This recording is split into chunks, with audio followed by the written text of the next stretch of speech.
What's going on, y'all? GT Jesse here, and in today's video I'm going to be walking you through my process that I actually just finished last night for ceramic coating my 2020 STI Series White. I'm going to take you through all the steps and products that I used for paint prep, cleaning it, polishing it, and then actually applying the ceramic coating, and then also some of the tools and techniques that I used as well. If you are a current subscriber to the channel, I appreciate you returning and watching the video.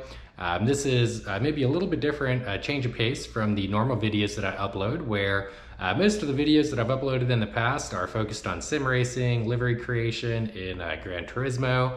And so it's Labor Day weekend, and I've got, a couple days off here, and I'm working on this project for my car. And I thought, what better time to not only get the ceramic coat on my car, but make an IRL video and kind of walk you guys through, a passion that I have in real life, which is obviously real life cars. And I'm kind of a hobbyist auto detailer. So yeah, I hope you enjoy the video. If you are new to the channel and you like the video, don't forget to hit that thumbs up button and subscribe to the channel for more content like this in the future. And if you have any questions at all about any of the products that I use in this video, don't hesitate to just drop them in the comments below. I do my best to respond to any of the questions that I see in those comments, as quickly as I can, realistically, obviously. And so yeah, let me know what you think. But we're gonna start with some of the products that I used to do this ceramic coating. So thanks so much for watching, and let's go on ahead and jump right in. So this is my workbench, and you're going to see a lot of products on here and various tools as well. I used pretty much everything on this bench to prep my paint so that I could get it in the condition that I wanted it to be in before I sealed it using the ceramic coating. And I'm going to talk about all of that stuff. But first, I'm going to talk about the coating itself. I feel like a lot of people are going to get pushed to this video to hear about the Chemical Guys ceramic coating. And being a hobbyist detailer and having coated several cars in the past, I wanted to talk about this product specifically. Also because there aren't a lot of videos about it out there. And so I thought that I would spend a little bit more time talking about the actual coating itself and my experience with it versus all of the other products, which we will spend some time on. But first, we're gonna just start off with the actual coating. A couple of things that I wanted to talk about with it were the price, the value, the effectiveness, how easy it is to work with. So there are different ceramic coatings. They have different properties that make them easier or more difficult to work with. And I think that that's definitely a contributing factor when you're trying to decide which ceramic coating to go with. So we're gonna spend some time talking about that especially, but let's start with just talking about price. So when you buy this kit, it basically comes with 3 of these micro suede applicator blocks, which is nice. It's more than enough applicator blocks to do your entire car, to get through the whole bottle. And so you get 3 of these blocks, and then you get a 30 milliliter bottle of the actual coating. For that, it is about $140 retail. And I actually didn't pay that because I bought the product from a local Chemical Guys store called Detail Garage Prosper. I got a new customer discount, and so I think I got like 15 or 20% off, which was nice. But otherwise, it would be $140 for a 30 ml bottle of coating and 3 foam applicators. It's kind of pricey in the world of ceramic coatings. If you want to contrast that with this other ceramic coating that I've used in the past, this is the Blackfire ceramic coating. It's a 50 ml bottle. I bought it from Auto Geek, and that 50 ml bottle comes with the actual coating, a foam applicator, and then several of these micro suede applicator cloths. That kit for a 50 ml bottle is like $90. So you're paying almost 50% more for almost half the product. So pretty big difference in price. But here's the thing. I coated my entire car yesterday, and I still have more than half the bottle left. I don't know if that's gonna get picked up on camera, if you can see, but I coated my whole car, and I have more than half the bottle left.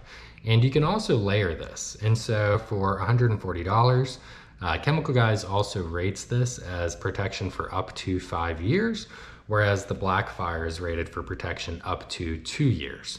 I can't speak to the longevity of the Chemical Guys, obviously, because I just applied it, but I will say that the Blackfire lasted almost exactly 2 years. Granted, my car was an outdoor outdoor car, right? I didn't have a garage at the time. So it spent its whole life out in the Texas sun, sitting in a parking lot for the most part. And it lasted, at the end of 2 years, it was getting pretty gnarly, like it needed to be polished off. It looked really bad. But Chemical Guys quotes 5 years. And you can also layer this. And so it's actually great that, I still have some more left here because I've done 1 coat on the entire car, and I'm gonna go back and do a 2nd coat on the front of the car and then a 2nd coat on the rocker panels and the side skirts, just the areas that are more susceptible to damage.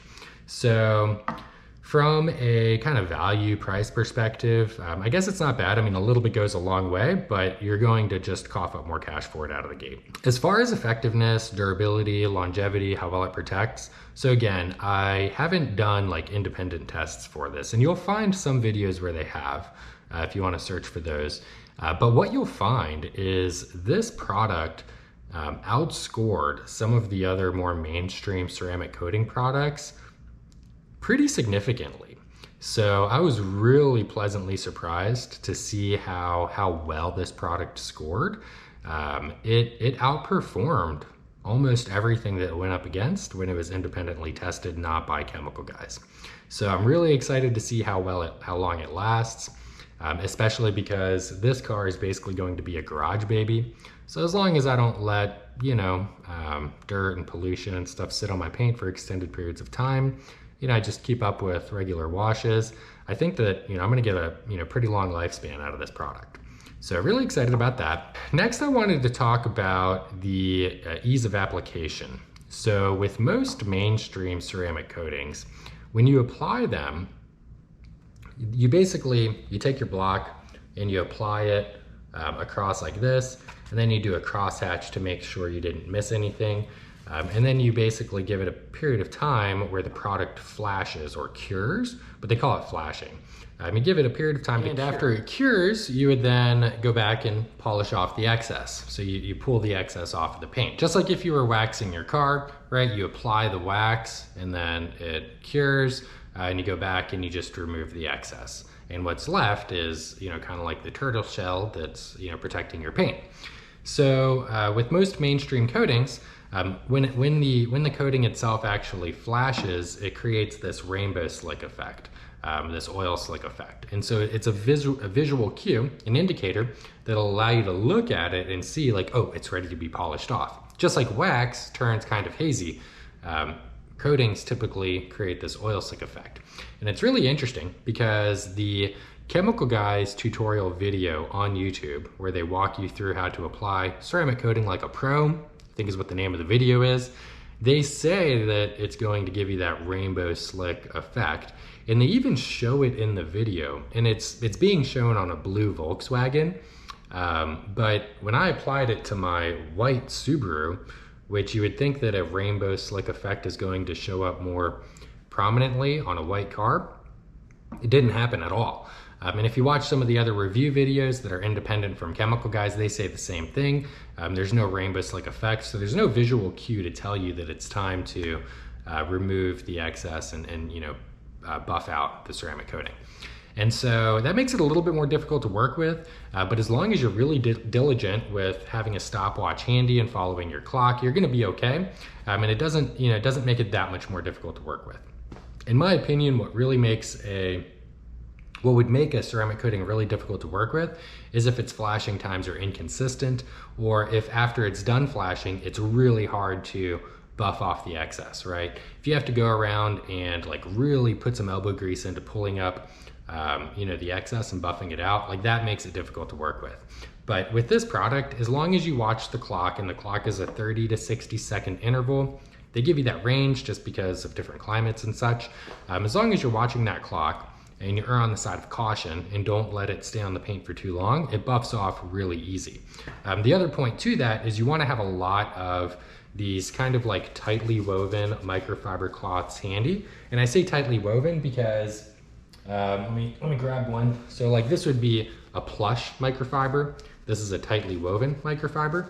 The plush microfiber cloths are gonna have a tendency to leave behind lint, right? Whereas these tightly woven ones, they work a lot better for pulling excess product off like ceramic coating. So you want to have a lot of these handy because they will get saturated as you're working. And as they do get saturated, if you don't replace it, you're just going to end up spreading product around versus lifting the excess off of your paint. So, you know, as soon as you notice that it's not lifting off anymore or not lifting off as easily, just get rid of it, grab a new cloth and be on your way. So you want to have a lot of those handy. They are, honestly, they're not like the super premium microfiber cloths even the ones that you get at Advanced Auto Parts or Walmart. As long as they're tightly woven, which most of those are, you're gonna be okay. And a lot of times with these, you'll want to pay really close attention to them after you wash them, because a lot of times the ceramic coating doesn't come out of them. And so you might end up having to just throw them away. Because if you have like cured product, you know, that's embedded in, you can't take that and then go and polish your car because it's going to mar the paint. So anyways, it's not that difficult to work with. The price is, you know, a little bit higher, but it's supposed to have a really good lifespan. You can layer it. And the ceramic coating scored really well in the independent tests. So I'm really excited about that. And I would definitely recommend the Chemical Guys Carbon Force for somebody who's... I did say that I was going to be putting a second coating of the paint on the front of the car. And so I'm not going to show you a video of the whole coating process, but maybe we'll just do a couple sections here, just so you can kind of see what it's like to work with this in action. Now, I have already coated the car once, and so I'm anticipating the behavior of the coating might be a little bit different. I'm going to super saturate this because it hasn't been saturated at all yet. And we'll throw that cap on there so we don't accidentally spill it. And we're just going to start right here. And oh wow, it actually glides on way easier now. I mean, I guess that kind of makes sense where there's already a layer of coating on here, but holy cow, that is slick. So before, when I was applying the coating directly onto the clear, it was much more grabby. Now it's just slick. There's no better word for it. It's slick. We're gonna go right down to the hood scoop. There we go. Okay, excellent. Now we're gonna crosshatch. And this just ensures that we don't miss any spots. And again, not a professional detailer, but these are the exact instructions that you'll find if you watch the Chemical Guys tutorial where they're applying this to the blue Volkswagen. There we go.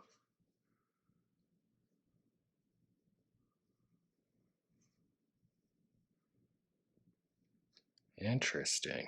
Okay, so we'll set that down. We're going to start our timer. And we're just going to give it 30 seconds.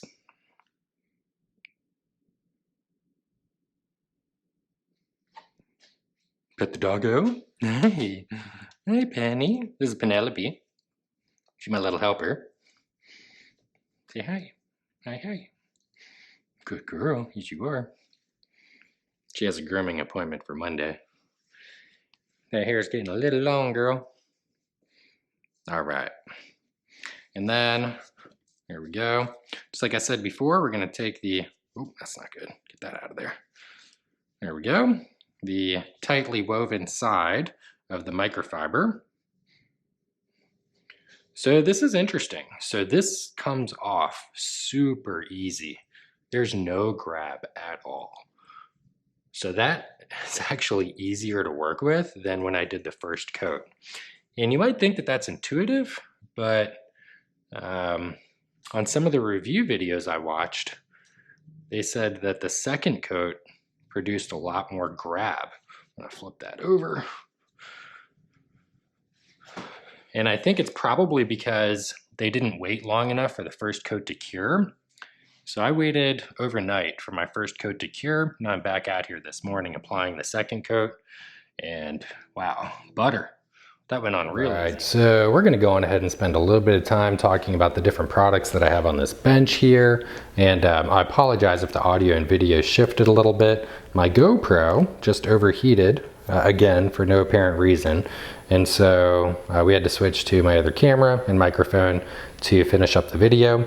And so we're going to start off by talking about this product right here. It is called Chemical Guys Clean Slate.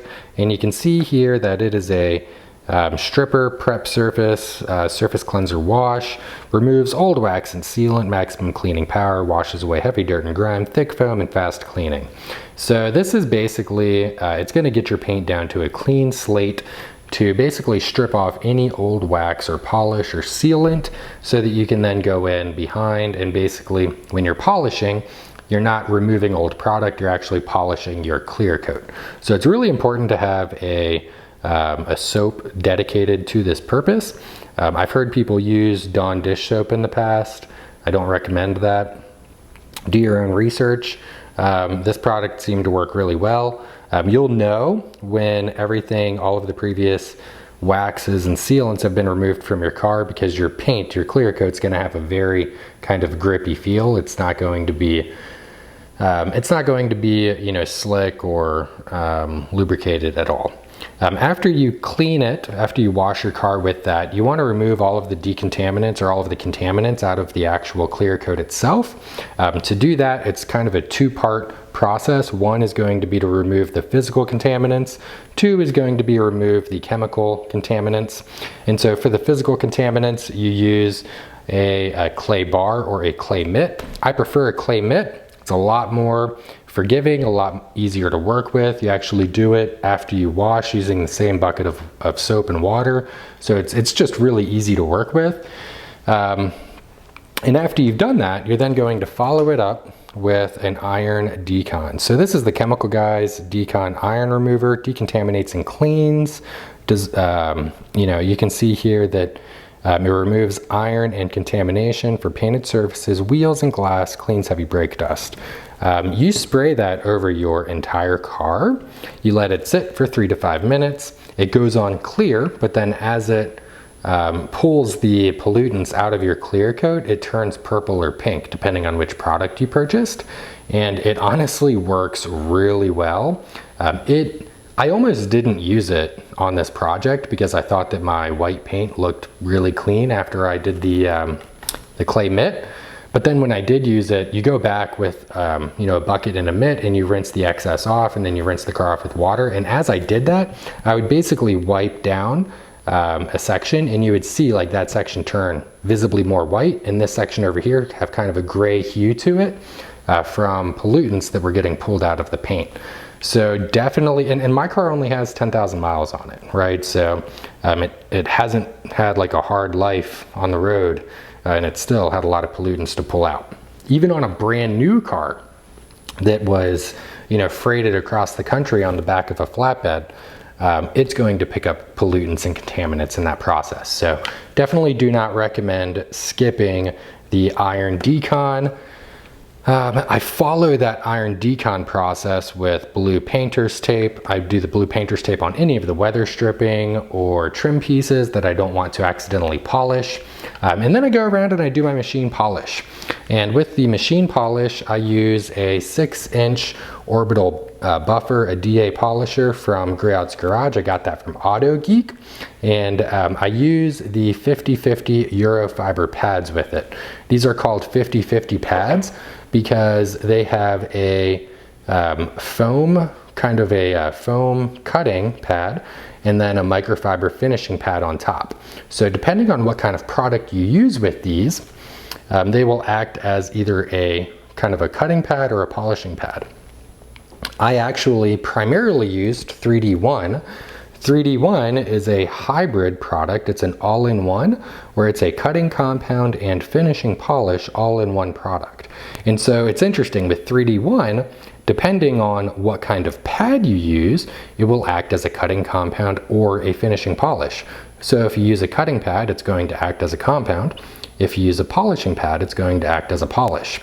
I use the 50/50 pad with the 3D1 and it does a really good kind of mild paint correction. It's going to remove all of the swirl marks in your car or in your paint, but if you have anything deeper than basically a swirl mark, it's not going to remove that. And that is why I still have the compound and polish from Griots Garage, the traditional two-step paint correction handy, because there are some areas like on the hood of my car where there were some deeper scratches. And also, I'm gonna flip over real quick, but in the door cups here, so the door cups, right, if you look in your door cups, I don't know if it's gonna focus, so these look good. They are nice and polished and clean now, but I don't have it before, but if you had seen them before, you would have seen that they had a lot of kind of raptor claw scratches in them.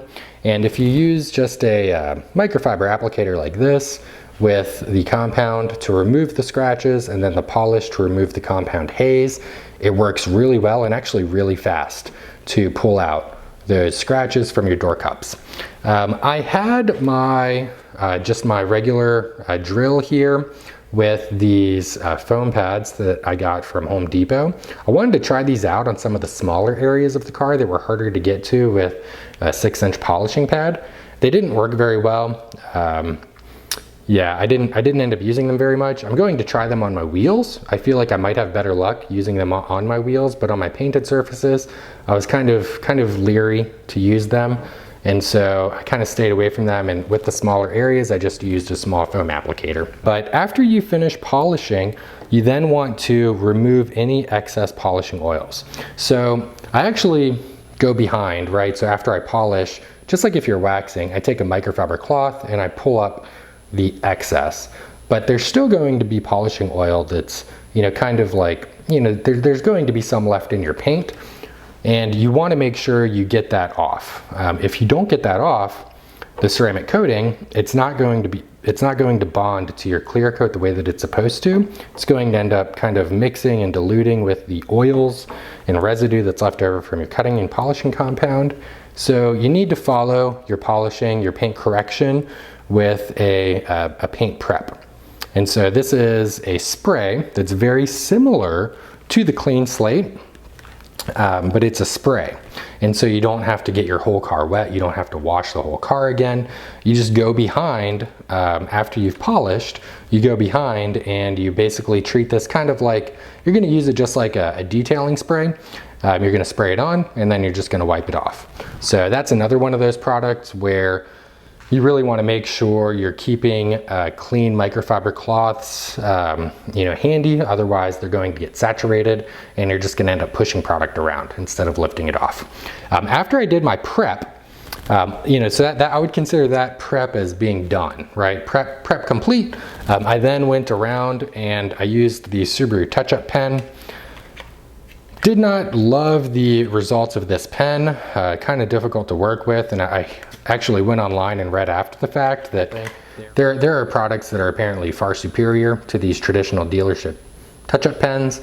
But anyways, I went around, did the touch-up, and then after that, I applied the ceramic coat. All right, y'all, I hope you found that video helpful. That was my process for putting the ceramic coating on the Series White over here. And again, that was the Chemical Guys Carbon Force Ceramic Coating. If you have any questions, again, about that process, just drop them in the comments below. And if you liked the video, don't forget to hit that thumbs up button and subscribe to the channel for more content like this in the future. I'm gonna go on ahead and just cut in some finished shots so you can see what the car looks like now that everything's done with the right lighting and everything. We can open up these garage doors, get some natural light flowing in here and see what these angles look like.